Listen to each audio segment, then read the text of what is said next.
Hello, si Jude ulit oh. Updates lang. Siguro, ilang video ko na ba to? 10, may 10 na ba? Hindi ko sure. Pero yun, ito ako para big update sa life ko ngayon. Since, documentary lang naman tong YouTube ko eh. Kung may makita, di okay. So yun, kumuha ko ng bagong laptop. Kasi gusto kong like magdalawang work. Na-try kong magdalawang work. Titignan ko lang kung kaya. Kasi try ko naman siya before. Sobrang nakakapagod lang kasi buong week ko kinakain niya. Kasi like kada araw 16 hours siguro inuubos ko. Wala pa din yung kain. Sinisiksik ko na lang habang nasa shift. So yun. Dapat pala matanggal yung na yun.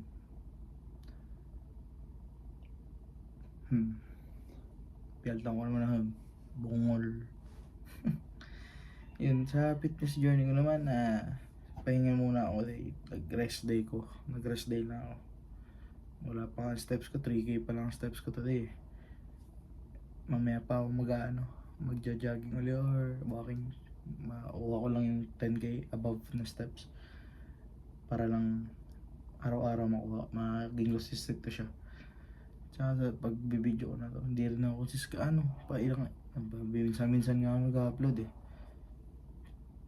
Hindi pa nga napasok sa dish, diba? Hindi pa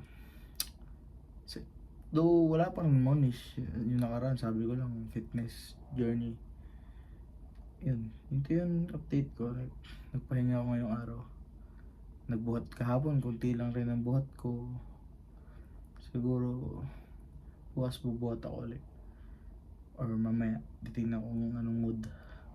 So, and self-update siguro. Wala, ngayon araw-araw ko lang nag-iisip like, paano yayaman. Although yung side business okay naman, kaso mahina yung dating ng pera. Yung pala mali ko sa pagbebenta at walang utang. Yun, ganun. Dapat kung anong gusto nila, dapat bilhin nila. Dati ko pa utang. Pero at least, diba, nagkakaroon ako ng funnel ng clients or customers na bumibili ng aking cups. Ay, kung hindi man ninyo alam, ay nagbebenta ako ng cups as a side hustle, both sa aking work, na may taga-benta ako na magaling magbenta talaga. Kaso nga lang yun, may utang iba kasi natagal magbayad. Like, malayo pa sa swelduhan and ganyan. Huwag dumura naman, kaya range lang naman 350 to 400 ang isang cup at quality talaga. Ayun, siguro sa susunod na batch pipilitin namin na malesen yung mangutang sa amin kasi walang na-funnel sa amin na pera eh. Yun yung mahirap, konti pa lang yung nagbabayad. Focus ko yan siguro this coming months maging reseller ng cup. Tatayin natin, di ba? Masama mag-try ng business. And Windows, okay, Windows security lang pala. Ako na may kaso time is taking talaga. Magti-27 na ako, wala pa akong nakarating sa buhay. Meron lang akong job pero hindi ko trip. Kahit sino naman siguro ayaw magtrabaho ng 9 to 5, diba? Walang may gusto nun. Gusto natin libre tayo buong araw at nasa atin yung oras na gusto natin kung kailan tayo mag-work. Ayun, pipilitin natin like this year magkaroon tayo ng maliit na business na magpa-funnel ng pera sa atin. Ang daming beses ko na sinabi funnel Ayun. Siguro scale na lang ako like from 15 to 30 cups to pag lumago 60 cups siguro o 30 cups per order per batch. para mas lumaki at maglapag sa mga schools or labas ng mga tindahan, malls, ganun. Din, although mga malls din sa amin, unti naman eh. Hindi nga nung masama din sa amin. May malls dito parang hindi pa talaga mall. Maliit lang kasi yung mall din eh. Sa di nakakalam ako taga Oriental Mindoro. Yun. Kung may nakakaalam dyan, taga-Lapan ako, wala dito mall, di ba? Yun. Bali, ano nga ba? Ano pwede nating pag-usapan? Yun, naghahanap ako ng like mga gana rin. Try ko mag cold calling as a side hustle or isa pang work. Kasi gusto kong lumaki yung nadating na pera para ma-support yung side business na later on maging mas malaki, diba? Ganun lang naman.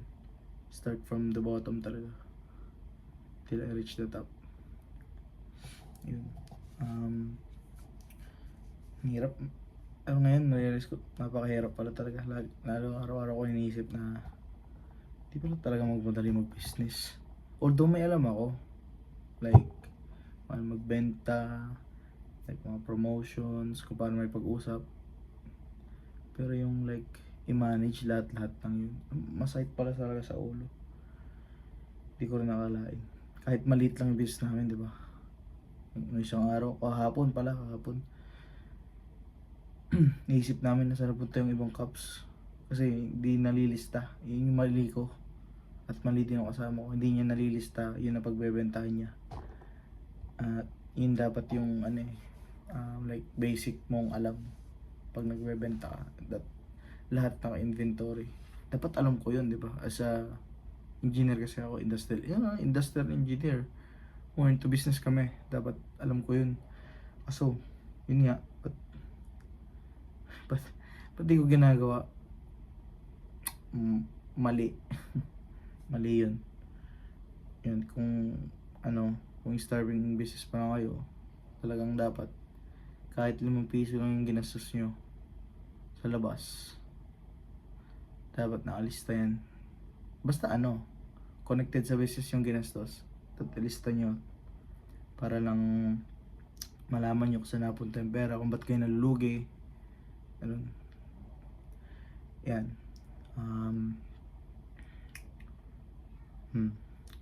Pang pwede mong update.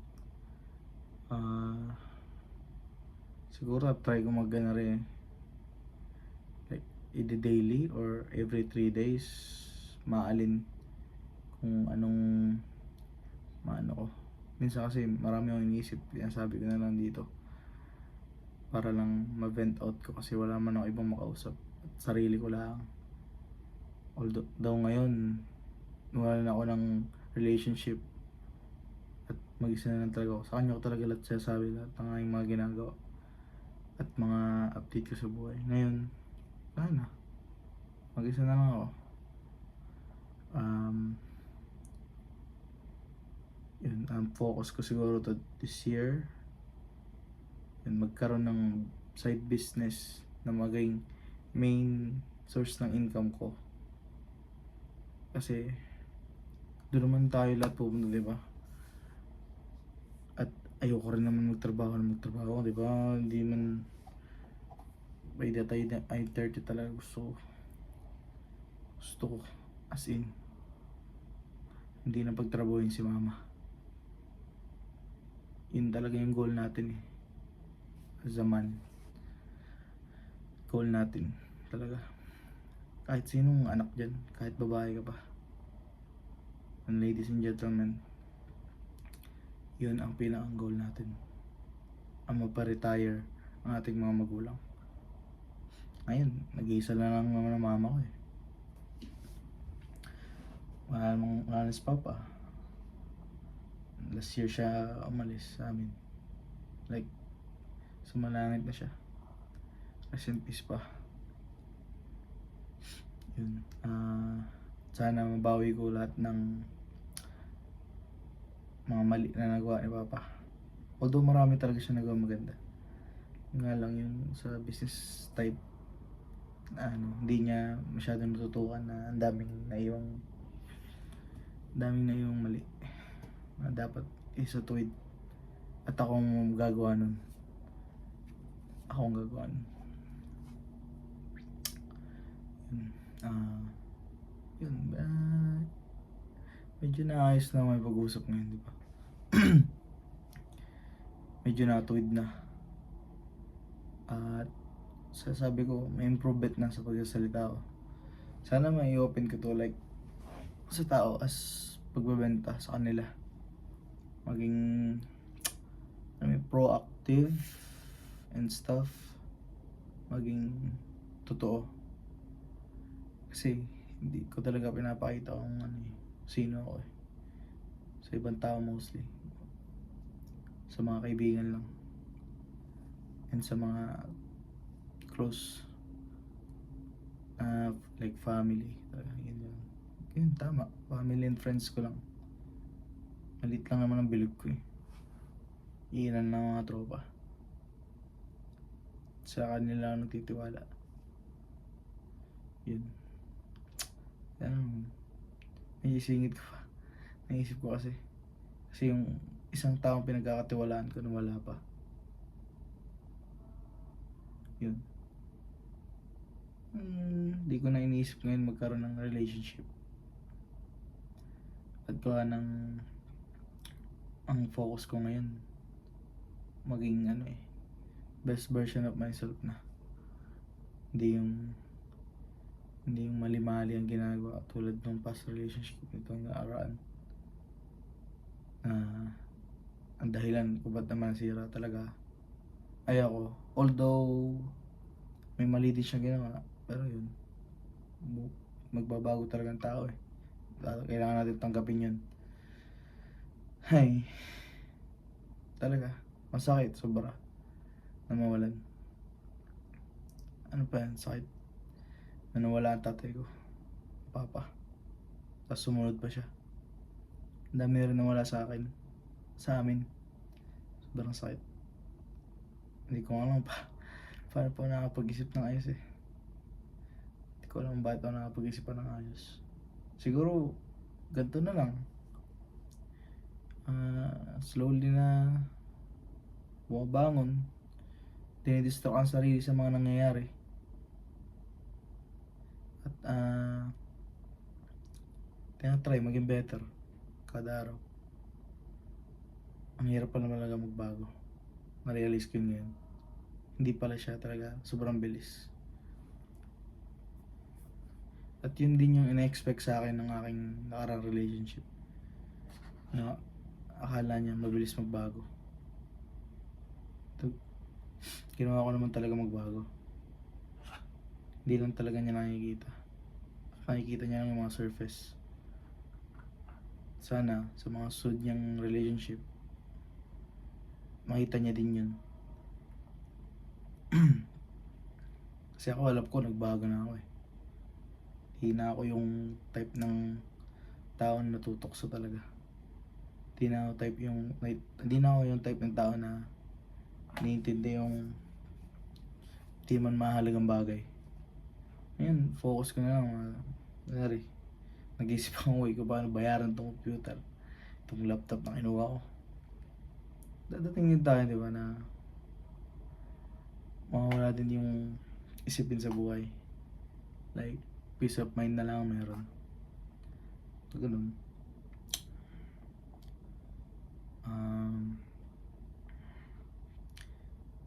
Yun, at ano masabi eh.